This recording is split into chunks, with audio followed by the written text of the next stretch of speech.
Election ചാനലിൽ ഇന്ന് എന്നോടൊപ്പമുള്ളത് political ഡെസ്കിൽ നിന്നും തെരഞ്ഞെടുപ്പ് വിശകലന വിദഗ്ധൻ കിരൺ ബാബുവാണ്.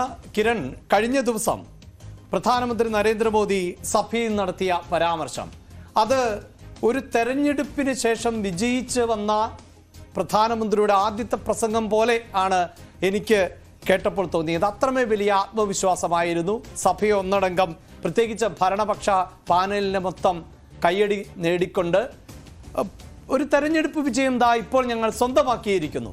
ആ ബോഡി ലാംഗ്വേജ് ആയിരുന്നു നരേന്ദ്രമോദിക്ക് ഉണ്ടായിരുന്നത്. എന്തായിരിക്കാം അതിന് കാരണം? അഭിലാഷ്, അത് പ്രധാനപ്പെട്ട ഒരു റീസൺ എന്ന് പറയുന്നത്, സാധാരണ തെരഞ്ഞെടുപ്പിനെയൊക്കെ രണ്ട് തരത്തിൽ നേരിടാറുണ്ട്. ഒന്ന്, വലിയ മത്സരത്തിന് സന്നാഹങ്ങളോടുകൂടി വലിയൊരു പ്രതീതി ഉണ്ടാക്കുക, ഞങ്ങൾ മത്സരത്തിന് തയ്യാറാണ്. രണ്ടാമത്തത്, എതിരാളികളുടെ ആരോപണങ്ങളെല്ലാം തള്ളിക്കളഞ്ഞുകൊണ്ട്, എതിരാളികളുടെ മൈൻഡ് ചെയ്യാതിരുന്നുകൊണ്ട് ഞങ്ങൾ വിജയിക്കാൻ പോവുകയാണ്, ഞങ്ങൾ വലിയ വിജയത്തിലേക്ക് കുതിച്ചാടുകയാണ് എന്നൊരു പ്രതീതി. അങ്ങനെ വളരെ കൃത്യമായ രീതിയിൽ തന്നെ ഞങ്ങൾക്ക് എതിരാളികളില്ല, 400 മേളിൽ സീറ്റുകൾ നേടിക്കൊണ്ട് NDA വീണ്ടും അധികാരത്തിലേറാൻ പോവുകയാണ്. സ്വാഭാവികമായും അത്തരമൊരു പ്രതീതി ഉണ്ടാക്കിയാൽ വിജയിക്കാൻ പോകുന്ന മുന്നണിയാണ്, അങ്ങനെ BJPയെ വിജയിക്കാൻ കഴിയൂ. അല്ലെങ്കിൽ ഇപ്പോൾ ഇന്ത്യ മുന്നണിയുടെ ഭാഗത്തു നിന്നുണ്ടായ പലതരത്തിലുള്ള അസ്വാരസ്യങ്ങൾ, അവരുടെ അനൈക്യം, ഇതെല്ലാം ഒന്ന് പ്രത്യേകിച്ച് നിതീഷ് കുമാറിനെ തന്നെ ആ മുന്നണിയിൽ നടത്തി തിരിച്ച് NDAയിലേക്ക് കൊണ്ടുവന്നു. ഇതെല്ലാം കൂടി അനുകൂലമായ ഒരു അന്തരീക്ഷം ഉണ്ടായപ്പോൾ വളരെ കൃത്യമായി തന്നെ ഒരു ഇലക്ഷൻ സ്ട്രാറ്റജിസ്റ്റ് എന്ന നിലയിൽ തന്നെയാണ് നരേന്ദ്രമോദി ആയാലും BJP ആയാലും NDA ആയാലും ആ ഒരു മുദ്രാവാക്യം മുന്നോട്ട് വെക്കുന്നത്. ഞങ്ങൾ ജയിക്കാൻ പോകുന്നു. ബഡ്ജറ്റ് അവതരിപ്പിച്ച ഘട്ടത്തിലായാൽ പോലും, അല്ലെങ്കിൽ മോദി ഇന്നലെ സംസാരിച്ച നന്ദിപ്രമേയ ചർച്ചയ്ക്ക് മറുപടി പറയുന്ന ഘട്ടത്തിലായാലും അദ്ദേഹം ആത്മവിശ്വാസത്തോടു കൂടി തന്നെ പറയുകയാണ്, NDA ജയിക്കുമെന്നല്ല പറയുന്നത്, 400 സീറ്റിന് മേൽ നേടിക്കൊണ്ട് ജയിക്കും.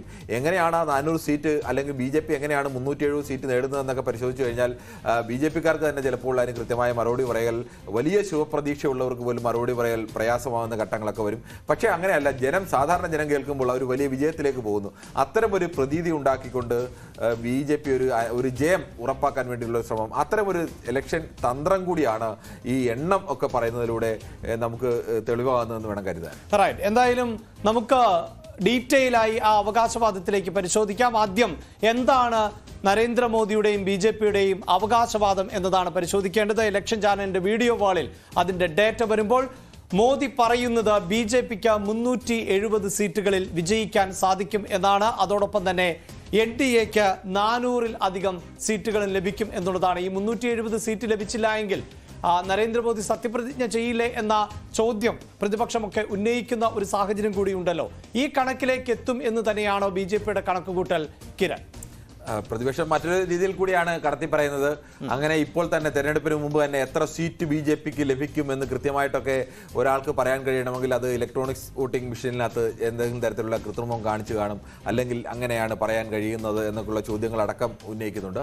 എന്തായാലും അങ്ങനെ ഒരു കണക്ക് 370 ഒന്ന് കണക്ക് വെക്കുന്നതിന് ശേഷം 400 സീറ്റിലേറെ മറ്റ് പാർട്ടികൾ ജയിക്കുമെന്ന് പറയുന്നത് NDA എന്ന് പറയുന്ന പാർട്ടിയിൽ ഇപ്പോൾ ആരൊക്കെ ഒപ്പമുണ്ട്, ഒപ്പമുള്ളവർക്കൊക്കെ ഏതൊക്കെ നാട്ടിൽ ശക്തിയുണ്ട് എന്നതൊക്കെ പരിശോധിച്ചാൽ നമുക്ക് അവിടെ നിന്ന് തന്നെ എനിക്ക് തോന്നുന്നു അഭിലാഷ് തുടങ്ങാം. വെച്ചാൽ BJPയുടെ കണക്ക് നമുക്ക് വിശദമായി ഓരോ സംസ്ഥാനങ്ങളിൽ എവിടെയൊക്കെ കിട്ടാൻ സാധ്യതയുണ്ട്, എവിടെയൊക്കെയാണ് തിരിച്ചടി ഉണ്ടാകാൻ സാധ്യതയുണ്ട്, അത് കറന്റ് പൊളിറ്റിക്കൽ സിറ്റുവേഷൻ. തീർച്ചയായും ഈ അവകാശവാദം BJP എവിടെ നിന്നാണ് ഉന്നയിക്കുന്നത് എന്നത് കൂടിയാണല്ലോ നമുക്ക് പരിശോധിക്കേണ്ടത്. അതായത് കഴിഞ്ഞ തെരഞ്ഞെടുപ്പുകളിൽ ഉൾപ്പെടെ BJP നേടിയ സീറ്റുകൾ എത്ര എന്നതാണ് നമുക്ക് ഇനി വിശദമായി പരിശോധിക്കേണ്ടി വരുന്നത്. ആ ഡേറ്റയാണ് ഇപ്പോൾ പ്രേക്ഷകർ ഇലക്ഷൻ ചാനലിന്റെ വീഡിയോ വാളിൽ കണ്ടുകൊണ്ടിരിക്കുന്നത്. അതായത് 2009 തെരഞ്ഞെടുപ്പിൽ 116 MPമാർ ആയിരുന്നു ലോക്സഭയിൽ BJP അക്കൗണ്ടിൽ എത്തിയത്.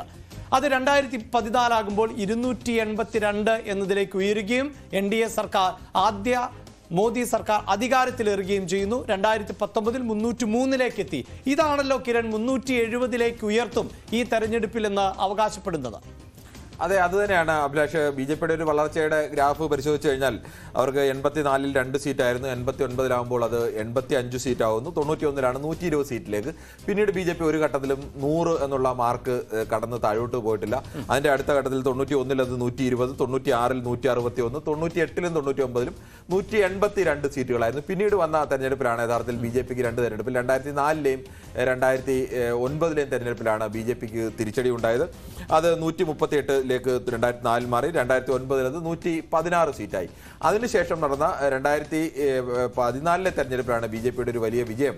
ബി ജെ പി അതുവരെ പ്രതീക്ഷിച്ചതിനെല്ലാം കവച്ചു വെച്ചുകൊണ്ട് ഒറ്റയ്ക്ക് ഒരു ഭൂരിപക്ഷത്തിലേക്കുള്ള ഒരു വിജയത്തിലേക്ക് വന്നു ബി ജെ പി 282 സീറ്റുകൾ നേടുന്നത്. കഴിഞ്ഞ തവണ അത് 303 സീറ്റായി. ആ 303 സീറ്റ് പക്ഷേ ഇപ്പോൾ ഉപതെരഞ്ഞെടുപ്പുകളിലൊക്കെ കടന്നതോടുകൂടി അത് 290 കുറഞ്ഞു എന്നതുകൂടി കണക്കാക്കണം.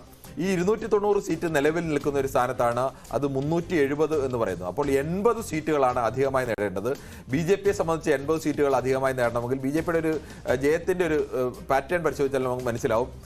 കോൺഗ്രസ് ഒന്നാം സ്ഥാനത്ത് രണ്ടാം സ്ഥാനത്ത് വന്ന സീറ്റുകളുടെ എണ്ണം നോക്കുമ്പോൾ കോൺഗ്രസ് 52 സീറ്റിലാണ് ഒന്നാം സ്ഥാനത്ത് എത്തിയെങ്കിൽ 180 സീറ്റിലോളം രണ്ടാം സ്ഥാനത്ത് കോൺഗ്രസ് നിൽപ്പുണ്ട്. പക്ഷേ ബി ജെ പിയെ സംബന്ധിച്ച് അങ്ങനെ രണ്ടാം സ്ഥാനത്ത് നിൽക്കുന്ന സീറ്റുകളുടെ എണ്ണം വളരെ കുറവാണ്.